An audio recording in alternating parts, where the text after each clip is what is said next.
Each pending free agent will fall into the 4 categories you see on the screen. To sum it up, a great player, a good player, an average player we should keep around, and a player we should just move on from.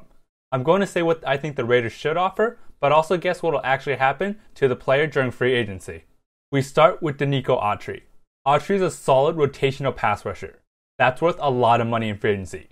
Pass rushers are a premium, and Autry is good for about 4 sacks a year with multiple knockdowns. I'm going to give him a short-term cheap deal. Ideally, he comes back to the Raiders, but I don't think that will happen. Some team is willing to pay them more than the Raiders are, and he'll be in a new uniform. Next up, we have Navarro Bowman. Bowman wants to stay in Oakland, and the Raiders could really use him. He turned the defense around when he walked onto the field. The run defense and tackling showed just how valuable a middle linebacker can be. I'm going to give him a short-term 15th ranked player deal. I feel a 2-year, $8 million deal is fair on both sides. This helps fill the middle linebacker role, and we can focus on best player available in the draft. Next up, we have TJ Carrie.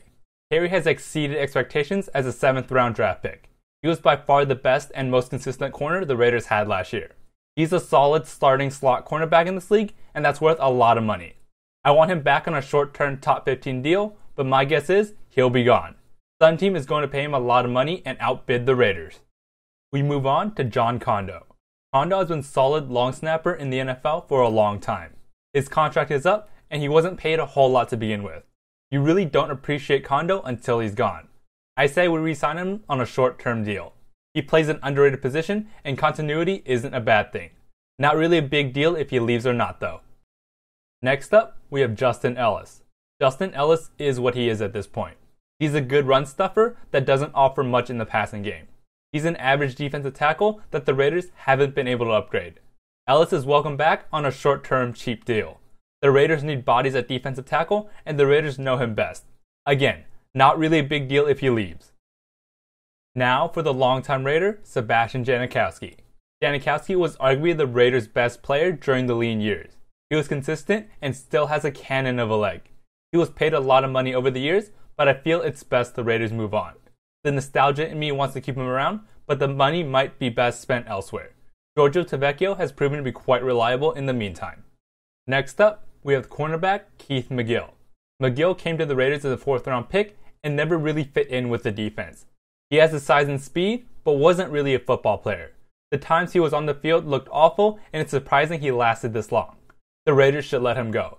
A change of scenery might help him out, but he's a very replaceable player at this point of his career. Next, we have quarterback E.J. Manuel. Manuel is a competent backup quarterback. This one is weird in that whether or not he stays isn't really up to him. If Connor Cook looks ready to be the backup, then Cook should be the backup. He's cheaper and could save a roster spot. He should come back on a cheap contract similar to last year, but will likely have to compete for the backup quarterback role again. We move on to Reggie Nelson. Despite making the Pro Bowl last year, it was clear that he had lost a step.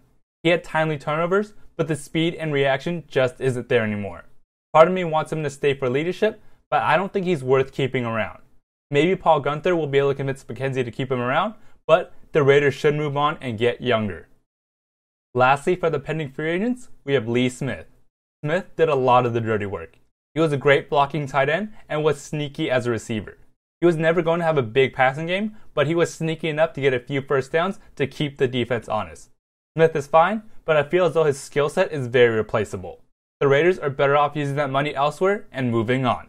We move on to the players who could potentially be cut, and we start with Sean Smith. Smith is going to be paid $8.5 million if he stays on the Raiders under his current contract. He did get along with the old coaching staff and was burned a lot.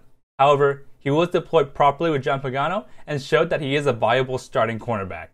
I think he stays. After cutting David Amerson and likely losing TJ Carrie, the Raiders could use an experienced veteran in the secondary. The next potential cut, Michael Crabtree. Say what you want about his personality, but you can't argue he doesn't produce. He has consistently been Derek Carr's go-to receiver in tough spots. He's not a burner, but he's a good possession receiver complementing Amari Cooper. Due $7.7 million, I think he stays as well. His problems were with the previous coaching staff, and I think he's worth the money he gets paid. Lastly, we have Marshawn Lynch. Lynch's performance on the field wasn't a problem last season. It was the play calling by a long shot.